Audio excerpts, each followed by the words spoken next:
Howdy, church. Thanks for dialing us up for our second part of Mary, the Mother of God today. If you missed part one, go ahead and look at the archives found at northalbany.org, and you can catch part one of Mary, the Mother of Jesus. We're continually looking at characters in the Bible, both men and women, who we can look at their stories and see their character qualities and maybe glean some things from their lives. We looked at Mary and her story last time, and we want to add to it today. And as a refresher, we found out that Mary was a very obedient teenager as she heard and accepted the incredible challenge from the angel Gabriel to become the Messiah's mother. Second, we heard of her faith and how she placed her hope, her faith in God. And we see it in her song in Luke 1 as she praises the God who is her Savior. And then finally we checked out in the early church, they started Mariology, the study of Mary, and really tried to put Mary in perspective, her importance, but it led to a lot of dogmas and teachings that I think kind of muddied up who Mary was, and even placed some undue things on her shoulders that should not be there. The first one we talked about was that she was elevated to the status of being the Mother of God. We talked about that, hey, what's the big deal? She is the Mother of God. But what happened is because she birthed divinity, well, that must mean that she's divine as well.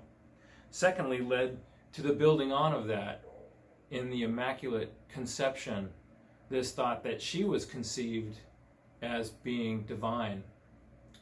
So today we're going to look at the last two dogmas that have been incorporated as teachings in the Catholic Church and many other Christian settings.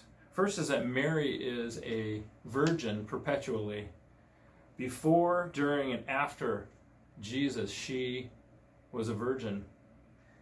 This comes again from the teachings from the Catholic Church. Even Thomas Aquinas would hold to this teaching. So when we get up to glory, we can all stand in line when we talk to Tom and say, hey Tom, what gives here? But this all stems from this apocryphal gospel that was floating around in the early church. And there were tons of books written by all kinds of authors, some reputable, that were not included in our Bible. One of them was the Gospel of James. This Gospel of James talked about Mary's life, and in particular her perpetual virginity. Isn't that interesting? And they adopted this into a dogma. Symbolically, it leads to a teaching of a kind of a new creation or a fresh start to the salvation story. So you could see where it could be problematic. And again, it kind of messes with the whole gospel story. The second teaching is this dogma of the Assumption of Mary, the teaching that Mary was taken up to heaven, her body and her soul. We know the teaching in the Word that says we're going to be in the presence of the Lord when we die, and ultimately our body and our soul will come together in a new body. But the teaching is that Mary went before our time because of her divinity. Now that's interesting. In the 1950s, the Pope made it a dogma and added that she, as the mother of the church, in essence became this new Eve and joined with the new Adam, that being Christ. This was the second time that the Pope made a dogma infallible, and the other was the Immaculate Conception.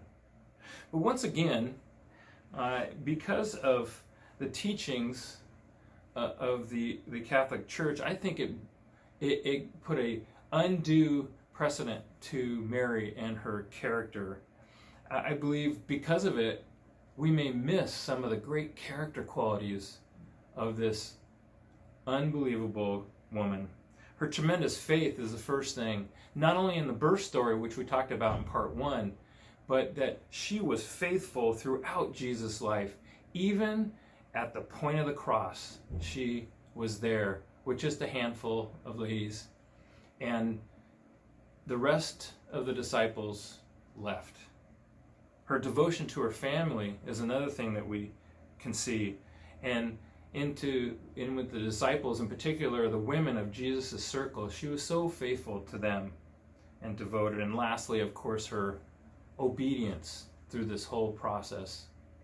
Folks, again, it reminds us that we have to be very careful of the high praise that we put on humans. Could it diminish the worship and the high place that we should put on our God?